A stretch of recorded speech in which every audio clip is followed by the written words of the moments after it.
বলেছেন আমার মার দিকে তাকিয়ে কথা বলতে কেমন যেন সংকোচ কাজ করে, কি করা যায়? নিশ্চয়ই আপনার মা খুব ব্যক্তিত্ব সম্পন্ন, যার চোখে চোখ রেখে কথা বলতে আপনার মানে হয়তো সাহস হয় না, সংকোচ হয়, এটা তো ভালো। মুরব্বী অথবা ব্যক্তির দিকে সাধারণ দৃষ্টিতে তাকানো কিন্তু নিষেধ না। আমরা অনেক সময় কথা বলতে যে আই কন্ট্যাক্টটা হয়, ইট ইজ ভেরি নর্মাল, এটা খুবই স্বাভাবিক বিষয়। কিন্তু অনেক সময় প্রচণ্ড ব্যক্তিত্ব সম্পন্ন ব্যক্তি, হয়তো কোনো শেখ অথবা কোনো সম্মানিত ব্যক্তি অথবা কোনো মানে সমাজের অত্যন্ত গণ্যমান্য ব্যক্তির চোখে চোখ রেখে আমাদের কথা বলতে সংকোচবোধ হতেই পারে, এতে কোনো সমস্যা নেই। যখন সংকোচবোধ হবে তখন আপনি সেদিকে তাকাবেন না, আপনি নিচে মানে তাকিয়ে কথা বলাটাই হচ্ছে উত্তম। কিন্তু এমন যেন না হয় আপনি মানে সংকোচবোধ করলে কোনো ব্যক্তির সাথে কথা বলার সময় হয় তার দিকে তাকিয়ে আই কন্ট্যাক্ট অথবা নিচের দিকে তাকিয়ে, কিন্তু ডান পাশে বাম পাশে তাকালে তখন সেটা সমস্যা হবে, সেদিকে আপনি তাকাবেন না। বিশুদ্ধ মত অনুযায়ী মসজিদের জামের জন্য ওয়াকফ করাটা শর্ত নয়, কোনো হাদিস দ্বারা সেটা প্রমাণিত নয়। ওয়াকফ করলে অবশ্যই ভালো, মসজিদের জন্য, ওয়াক্তিয়া মসজিদের জন্য ওয়াকফ করে ফেললে ভালো। আর যদি জুমার মসজিদ হয় তাহলে তো ওয়াকফ করা আরও ভালো, এবং যারা ওয়ারিশ তারা অনেক বেশি সওয়াব পাবেন। আমরা উদ্বুদ্ধ করছি যে সালাতের চেয়ে সুন্দর কাজ কি পৃথিবীতে আছে? সুবহানাল্লাহ, সুবহানাল্লাহ। এই কাজটা করলে মানুষের অন্তর কি যে জড়িয়ে যায়। রাসূলুল্লাহ সাল্লাল্লাহু আলাইহি সাল্লাম যখন তার কোনো টেনশন হতো এবং তার কোনো অস্থিরতা তৈরি হতো, তখনই তিনি সালাতের আশ্রয় নিতেন এবং বেলালকে বলতেন, আরিহনা বিহা ইয়া বেলাল, বেলাল সালাত দিয়ে আমাদেরকে প্রশান্ত করো। সালাত প্রশান্তি, পৃথিবীর সবচেয়ে শান্তির কাজ হচ্ছে সালাত পড়া। যে এর মধ্যে মজা পেয়েছে সে ছাড়া কিন্তু অন্যরা সেটা বুঝবে না, অনেকের কাছে সালাত পড়াটা কষ্টকর। যাই হোক, এই সালাতের জন্য সবচেয়ে উত্তম জায়গা হচ্ছে মসজিদ, এবং মসজিদে জামে সেটা আরও উত্তম জায়গা। ফলে আমরা এই ওয়ারিশদেরকে বলবো, আপনারা যারা সালাত চালু করেছে তারা তো খারাপ কাজ করেনি। এই সমাজে দেখবেন যে মানুষের জমি দখল করে, সরকারি জমি দখল করে, নদী নালা দখল করে জোরদাররা, খারাপ মানুষেরা কত আজে বাজে জিনিস করছে। আর একদল লোক আপনাদের জায়গায় হয়তো আপনারা কিছু দিয়েছেন, অনুমতি দিয়েছেন, আবার কিছু দেননি। ফলে সবাই মিলে এটাকে একটা সুন্দর সংশোধন নিয়ে আসেন। তারপর আমি বলবো মসজিদ কর্তৃপক্ষ, ফোরকানিয়া কর্তৃপক্ষ, তাদেরও সতর্কতার প্রয়োজন আছে। যখন কোনো ওয়ারিশ তার জমিটা দিতে চায় না, তার পেছনেও নানা লজিক থাকতে পারে, এবং সবচেয়ে বড় লজিক হচ্ছে আমি দেব না। ঠিক আছে, সব ভালো কাজে আমাকে দিতে হবে এমন তো জরুরি নয়। তো সেক্ষেত্রে জোর করে সেখানে সালাত পড়া যাবে না, কারণ এটা একটা ফিকহি মাসআলা যে যেখানে কোনো জমি ওয়ারিশদের বা মালিকদের ইচ্ছার বিরুদ্ধে জোর করে সালাত পড়া হয়, এটাকে বলা হয় আল আরদুল মাগসুবা, জবরদখলকৃত জায়গা, সেখানে সালাত হবে কিনা। একদল উলামা বলেছেন সালাত হবে না, আরেকদল উলামা বলেছেন যে না, সালাত হবে, তবে সে যে জমিটা জোর করে দখলে নিয়ে নিল সেটা মসজিদের কাজে লাগাক বা যেখানেই লাগাক না কেন, তার পাপ কিন্তু তার হবে।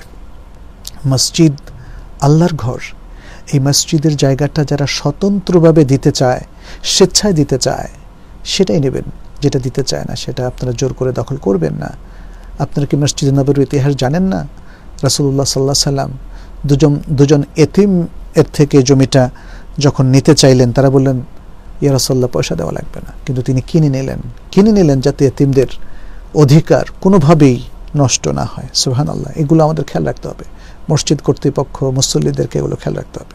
পশ্চিমবঙ্গ থেকে আমার প্রশ্নটা হচ্ছে যে রমজান শুরু হওয়ার আগে মসজিদ কমিটি এবং মুসল্লিগণ এরকম সিদ্ধান্ত গ্রহণ করেন যে এবছর মসজিদে তারাবির জামাত হবে না, আপনারা সবাই বাড়িতে তারাবি পড়ুন, কিন্তু মুসল্লিগণ তারপরেও এশার জামাতের পরে একজনকে ইমাম ঠিক করে তারাবির জামাত করে মসজিদের দোতলায় কিছুটা লুকিয়ে পড়েছে। এখন কি বলবেন এই বিষয়ে? প্রথম হচ্ছে সালাত আদায়ের ক্ষেত্রে কিংবা যে সমস্ত ইবাদত আমরা পালন করছি, সেই ইবাদত পালনের ক্ষেত্রে আমাদেরকে নিয়ম মেনে চলতে হবে।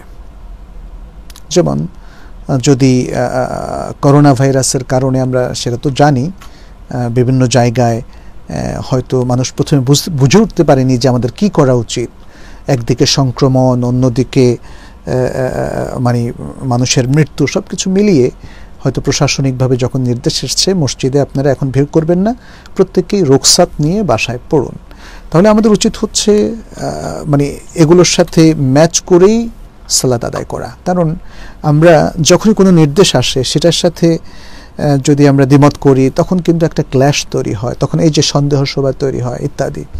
অতএব উত্তম হচ্ছে, আমাদের অনেক শাইখরাও সেটা বলেছেন, যখন প্রশাসনিকভাবে বলা হলো মসজিদে আপনারা ভিড় করবেন না, বাসায় পড়ে নেন, তখন আমাদের উচিত হবে বাসায় পড়ে নেওয়া। বিশেষ করে এই মহামারীর দুর্যোগকালে আমরা বলেছি যে হাদিসের বিভিন্ন দলিলের আলোকে আমাদের কাছে এটা স্পষ্ট যে বাসায় পড়ার রুখসাতটা ঠিক আছে।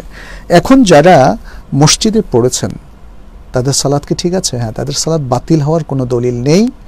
তারা শুধু হয়তো প্রশাসনিক নির্দেশ ভঙ্গ করেছে যেটা তাদের জন্য সঙ্গত হয়নি, সেটি একটা আলাদা মাসালা। কিন্তু তাদের সালাত, তারা ইমামকে নির্ধারণ করে যেটা করেছে তাতে তাদের সালাত বাতিল হওয়ার মতো কিছু ঘটেনি।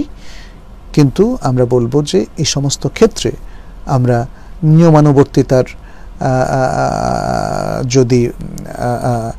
নিয়মানুবর্তিতার যদি আমরা ফলো করি সেটা আমাদের জন্য ভালো। মোহাম্মদ আরিফুল আমিন বলেছেন, অতীতের কোনো কাজ নিয়ে যদি আফসোস করি তাহলে কি তার তাকদির বিশ্বাসের বিরোধী হবে? হ্যাঁ, আপনি যদি তাকদিরের প্রতি তাচ্ছিল্য করে আপনি সেই আফসোসটা করেন তাহলে তো বিরোধী হবে। এটা নিয়তের উপর। অনেক সময় মানসিক দুর্বলতার কারণেও মানুষ এটা করে থাকে, আহারে আমি যদি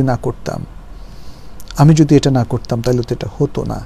তাহলে এই ধরনের আফসোসটা তার জন্য হয়তো পাপের কারণ হবে না যদি সে মানে তার মনের ভুলে করে ফেলে, যদি সে মানে এতটাই মানসিকভাবে দুর্বল হয়ে পড়েছে যে তার আফসোসে নিজে অনেকটাই কোণঠাসা হয়ে গিয়েছে, ফলে তার হয়তো সাত পেঁচার ভাবার কোনো অবকাশ নেই। এক্ষেত্রে আল্লাহ তাআলা তাকে ক্ষমা করবেন। কিন্তু কেউ যদি তাকদীরের প্রতি তাচ্ছিল্য করে আফসোস করে, কিসের তাকদীর, আহারে এটা তো আমি যদি ঠিক মতো করতাম তাইলে, মানে এই যে তাচ্ছিল্যটা, এটা তাকদীরে বিশ্বাসের বিরোধী হবে। তাচ্ছিল্য না করলে হবে না।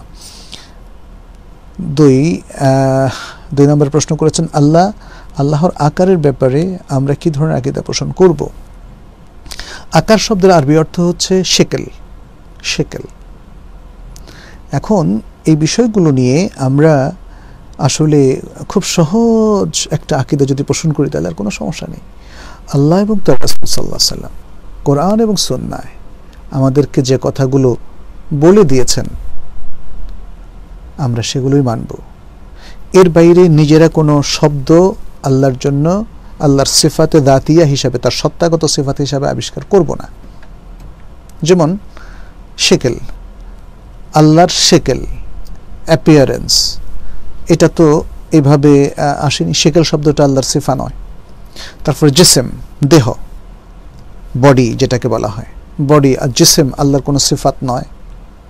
এই জন্য আমরা দেখি কাউকে শুনতে, যখন আমরা যেমন আল্লাহর সিফা দাতিয়া তো আছে, আল্লাহর কদম আছে, আল্লাহর ইয়াদ বা হাতের কথা এসেছে, হ্যাঁ, আল্লাহর ওয়াজ, ফেস বা মুখমণ্ডলের কথা এসেছে। আমাদের সালাফ বলেছেন আমাদেরকে এই যে আল্লাহর সিফাত, আল্লাহর এই যে সিফাতগুলো এসছে, সিফা দাতিয়া, এগুলোকে আমরা সিফা জিসমিয়া বলবো না, সিফা দাতিয়া।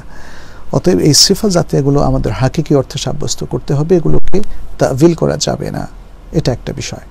কিন্তু এগুলোর উপর কিয়াস করে আমি আরও কিছু সাব্যস্ত করে ফেলবো, সেটার সুযোগ নেই। এজন্য আল্লাহর এই সিফা দাতিয়াগুলো যারা প্রকৃত অর্থে সাব্যস্ত করছেন তাদেরকে কেউ দেহবাদী বলে আখ্যা দিচ্ছেন, এটা ঠিক নয়। এগুলো আসলে বোঝার ভুল, আমাদের গবেষণার ভুল, কিংবা আমরা আমাদের প্রত্যেকে যে যার মুরব্বী থেকে শিখেছেন সেটা থেকে তারা আসলে সরে যেতে চাচ্ছেন না এবং সেটাকে তারা আঁকড়ে ধরে আছেন। এটা হচ্ছে আমাদের সমস্যা। আমাদের উচিত হচ্ছে কোরআন সুন্নাহর সঠিক থিমটাকে বুঝতে চেষ্টা করা, তাহলে এই সমস্যা আর আমাদের হবে না।